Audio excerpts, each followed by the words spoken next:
नमस्कार दोस्तों, सर्वांग मोटिवेशन चैनल में आपका स्वागत है। दोस्तों, हम अपने जीवन में हमेशा अपने मन को लेकर परेशान रहते हैं। ये सोचते हैं कि हमारा मन भला शांत कैसे होगा। हमारे मन में तरह तरह के विचार चल रहे होते हैं।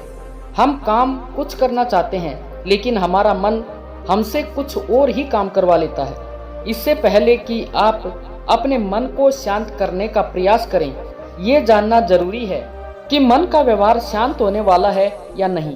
समस्या तो ये है कि हम ज़्यादा से ज़्यादा चीज़ें इकट्ठा करना चाहते हैं, क्योंकि हमें लगता है कि हमारे पास जितनी ज़्यादा चीज़ें होंगी हम उतना ही सुखी रहेंगे।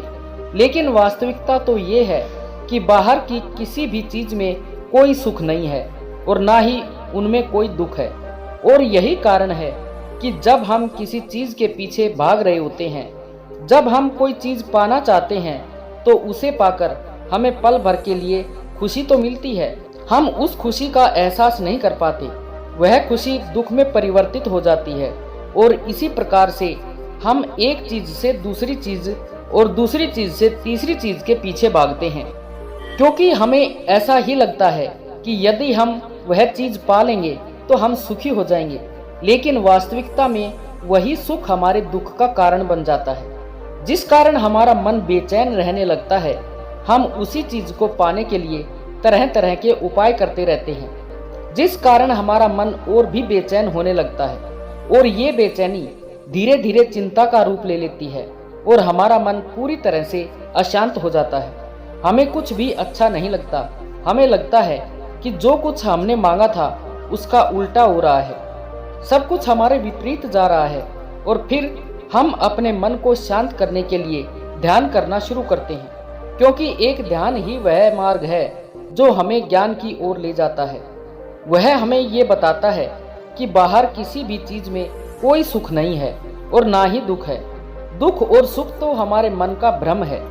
ये हमारे मन की एक उपज है, जिसके लालच में हमारा मन हमें यहाँ वहाँ भगाता रहता है। जैसे कि महीनों से भूखे एक भिखारी को अगर एक सूखी रोटी भी मिल जाए तो वह उसके लिए सुख है, वह उसके लिए अमृत है।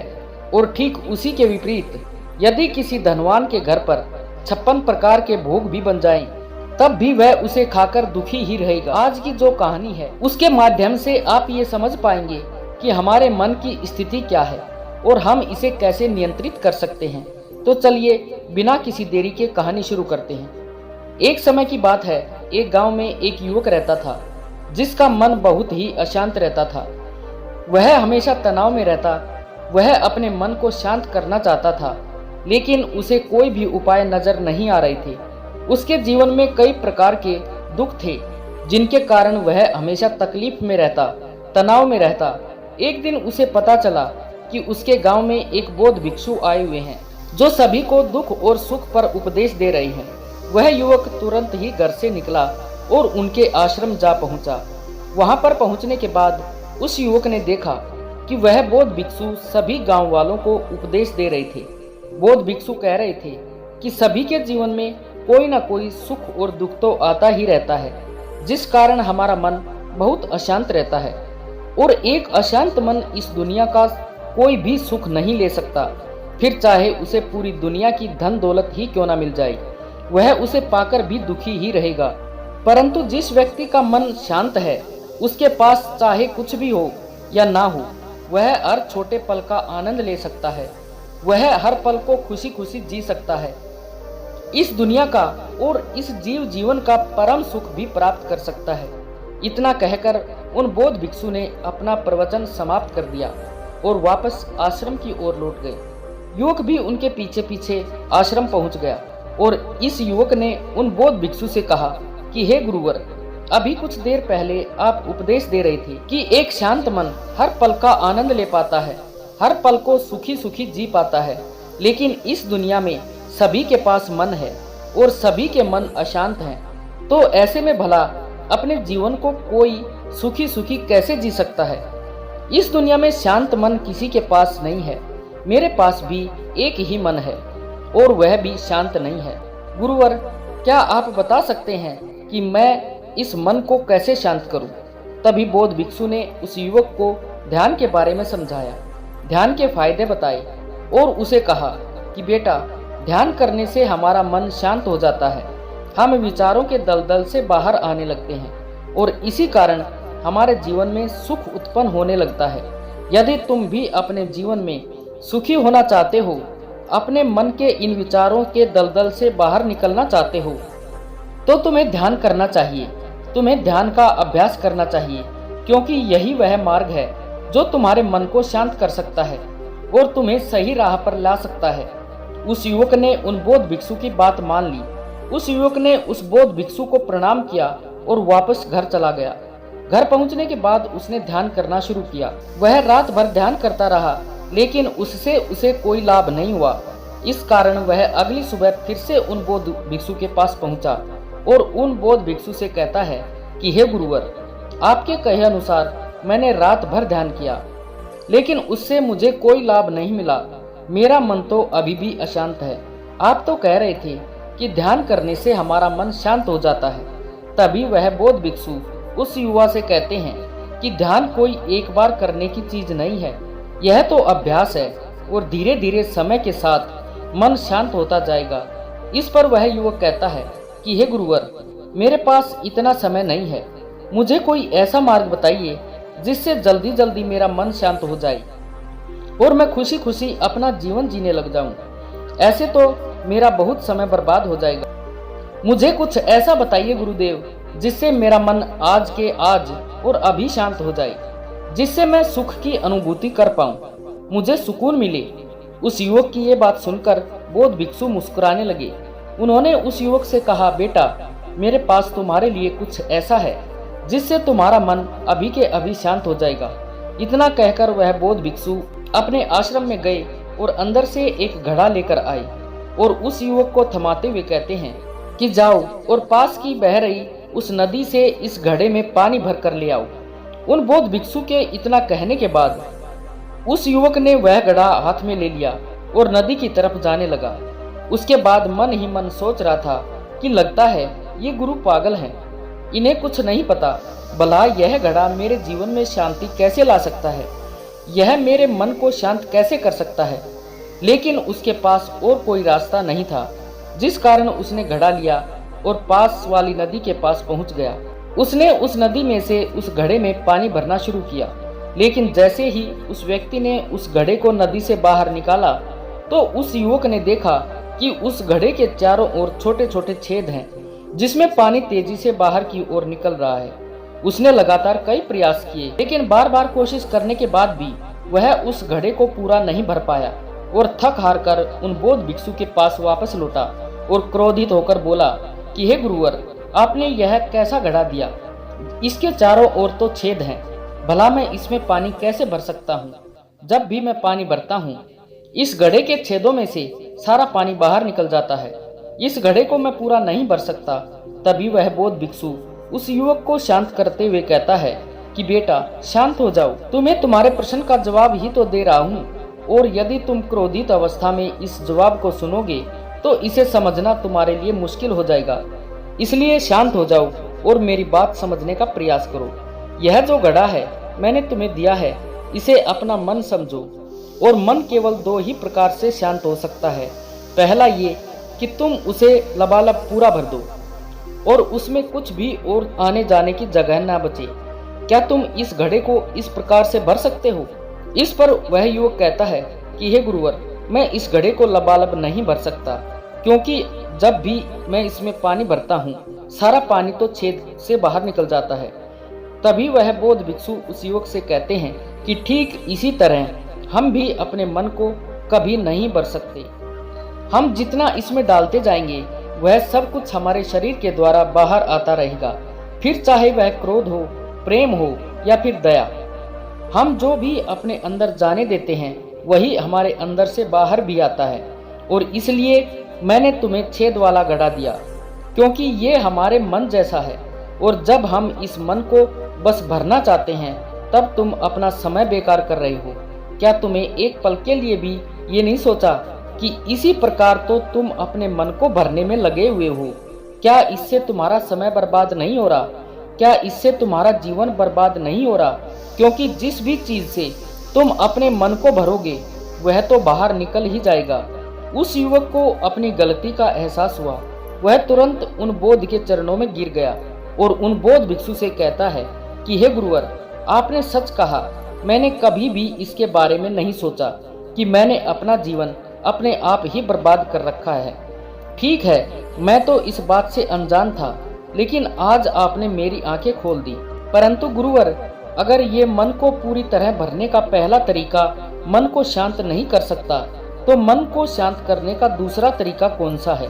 गुरुवर मुस्कुराते हुए उस आदमी से कहते हैं कि दूसरा तरीका है अपने मन को पूरी तरह से खाली कर दो। इस पर वह व्यक्ति कहता है कि गुरुवर, आप ही मुझे बताएं कि मैं अपने मन को खाली कैसे कर सकता हूँ। तभी बौद्ध भिक्षु कहते हैं, बेटा, ये तो बहुत ही सरल है। बाहर का कूड़ा अपने भीतर मत जाने दो, इस प्रकार तुम्हारा मन अपने आप ही खाली हो जाएगा। वह व्यक्ति कुछ देर सोच विचार करने के बाद बौद्ध भिक्षु से कहता है कि हे गुरुदेव, यह कैसे संभव है? जो भी हम देखते हैं, सुनते हैं, वह सब हमारे मन में ही तो जाता है, वह हमारे भीतर की ओर ही तो जाता है। फिर मैं उसे कैसे रोक सकता हूँ? इस पर बौद्ध भिक्षु मुस्कुराने लगे और उस युवक से कहते हैं कि बेटा, मैं तुम्हें यही तो समझाने का प्रयास कर रहा हूँ कि मन को केवल ध्यान से ही जीता जा सकता है और एक दिन ध्यान करने से कुछ नहीं होने वाला। हमें इसके लिए समय देना होगा, हमें इसके लिए धैर्य रखना होगा, इसका निरंतर अभ्यास करना होगा। आगे बौद्ध भिक्षु उस युवा से कहते हैं कि बेटा, क्या तुम्हें प्यास लगी है? युवक कहता है, हाँ गुरुवर, मुझे बहुत जोरों की प्यास लगी है। इस पर उन बौद्ध भिक्षु ने उस युवक को पानी पिलाया और कहा, ये लो पानी, इसे पी लो, तुम्हारी प्यास बुझ जाएगी। लेकिन मुझे एक बात बताओ, क्या आज पानी पी लेने से फिर तुम्हें कभी प्यास नहीं लगेगी? तुम कभी फिर मुझसे पानी नहीं मांगोगे? इस पर वह युवक कहता है, गुरुवर, आप कैसी बातें कर रहे हैं? पानी तो हमारे जीवन का एक हिस्सा है, इसके बिना तो हम मर जाएंगे। और आप कह रहे हैं कि आज पानी पी लो और इसके बाद मैं कभी पानी ना पीऊं। ये भला कैसे संभव है? प्यास तो हमें रोज आती है और हम हर रोज पानी पीते हैं, इसके बिना तो हम मर जाएंगे। तभी बौद्ध भिक्षु मुस्कुराते हुए उस युवक से कहते हैं कि ठीक इसी प्रकार एक दिन के ध्यान से हमारा मन शांत नहीं हो सकता। उसे भी रोज भूख लगती है और उसे रोज रोज हमें आहार भी देना पड़ता है, उसे भी रोज पानी पीने की जरूरत पड़ती है और ठीक उसी प्रकार हमें हर दिन ध्यान करने की जरूरत पड़ती है। और जब हम निरंतर ध्यान करते हैं, इसका अभ्यास करते हैं, तो देखते ही देखते हमारे मन की भूख शांत होने लगती है और एक समय पर हमारा मन सारे विचार उत्पन्न करना बंद कर देता है। तब वह बाहर से कुछ भी ग्रहण नहीं कर पाता और जो कोई भी विचार हमारे भीतर हैं, वे सारे विचार देखते ही देखते समाप्त हो जाते हैं और इसी प्रकार धीरे धीरे हमारा मन शांत होने लगता है। आगे वह बौद्ध भिक्षु उस युवक से कहते हैं कि बेटा, तुम ही तो कह रहे थे कि तुमने रात भर ध्यान किया है, लेकिन उसके बाद भी तुम्हारा मन शांत नहीं हो रहा।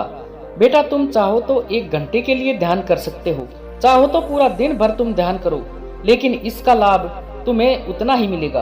अर्थात मान लो तुम 1 दिन के लिए ध्यान करते हो, तो इससे तुम्हारे मन को भी शांति केवल कुछ समय के लिए ही मिलेगी। यह भी हो सकता है कि वह 1 घंटे के लिए शांत रहे या फिर केवल कुछ पलों के लिए ही शांत रहे, लेकिन जैसे ही उसे फिर भूख लगेगी, वह फिर से अशांत हो जाएगा और फिर से यहाँ वहाँ भागने लगेगा और वह अपने विचारों की तलाश में आगे बढ़ेगा, क्योंकि उसे भी तो भूख लगी है, उसे भी तो खाना चाहिए, उसे भी तो पानी चाहिए। जैसे कि जब तुम्हें भूख लगती है, तुम अशांत हो जाते हो क्योंकि तुम्हें भोजन चाहिए, पानी चाहिए, ताकि तुम अपने पेट की भूख को मिटा सको और तुम्हें शांति मिले। इस पर वह युवक कहता है कि आप सत्य कहते हैं, मैं ही गलत था, मेरी ही गलती है। मैं अपने मन को अवश्य शांत करके रहूंगा, फिर चाहे इसके लिए मुझे कितना भी समय क्यों न लग जाए। मैं भी उस सुख को प्राप्त करके ही रहूंगा। मैं इस खाली घड़े में पानी भरकर अपने जीवन को बर्बाद नहीं करना चाहता। मैं अपने मन को शांत करके ही रहूंगा। मैं अपने मन को पूरी तरह से खाली कर दूंगा। इतना कहकर उस युवक ने उन बौद्ध भिक्षुओं को प्रणाम किया और वापस अपने घर की ओर लौट गया। दोस्तों, हम लोगों के जीवन में भी कई प्रकार की समस्याएं हैं और हम उन समस्याओं का समाधान करना चाहते हैं और अंत में हमें जो मार्ग मिलता है वह ध्यान है।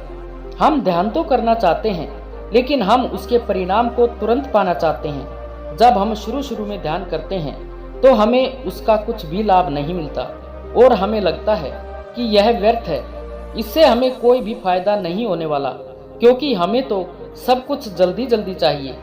लेकिन वास्तविकता तो ये है कि ध्यान समय और सब्र मांगता है और साथ ही उसे शांति भी चाहिए। परंतु हम इतने अशांत हैं कि हमारे भीतर ये तीनों चीजें नहीं हैं। इसलिए अपने भीतर धैर्य पैदा करें। जब आपके भीतर धैर्य पैदा होगा तभी आप सब्र, समय और शांति के महत्व को समझ पाएंगे और फिर आपका समय चाहे जैसा भी क्यों न चल रहा हो, आप हर समय खुश रहना सीख जाएंगे। अगर आपका मन अशांत है तो ये किसी और के हाथों में नहीं है कि वह आपके मन को शांत कर सके, ये तो आपके हाथों में ही है। आप अपने मन को किस प्रकार और कितनी देर तक के लिए शांत कर सकते हैं। दोस्तों, आपने आज की इस वीडियो से क्या सीखा, कृपया कमेंट में अवश्य बताएं और आशा है कि आपको ये वीडियो पसंद आई होगी। अगर ये वीडियो पसंद आई है तो वीडियो को लाइक व शेयर करें और चैनल को सब्सक्राइब करना ना भूलें। धन्यवाद। नमो बुद्धाय।